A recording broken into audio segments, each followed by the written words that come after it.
लोढ़वा गिरल बनारस हो पापा, सिलिया गिरल पूरा खेत जिया रे, सिलिया गिरल पूरा खेत जी।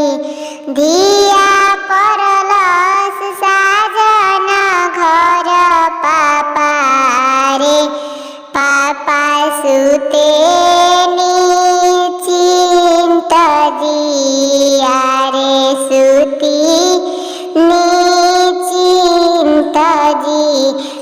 दिया परलस साजन चाचा, सुती निश्चिंत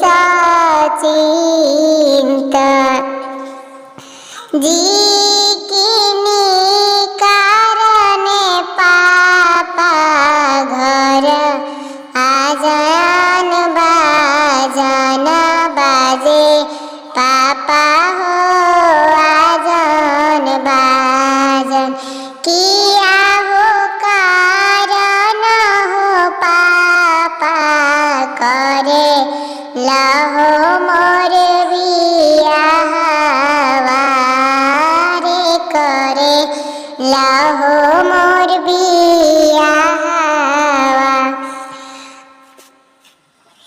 सुंदर बैठी है ऊंची मड़उआ, के हो जई है ससुराल जी।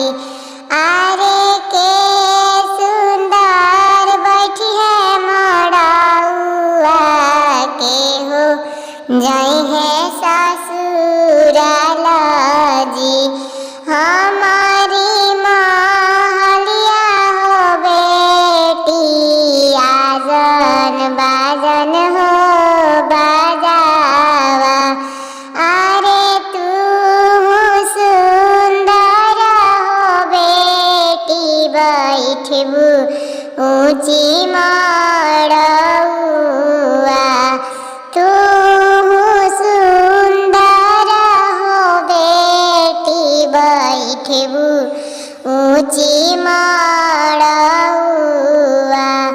तू ही सुंदर हो बेटी, जइबू ससुराल।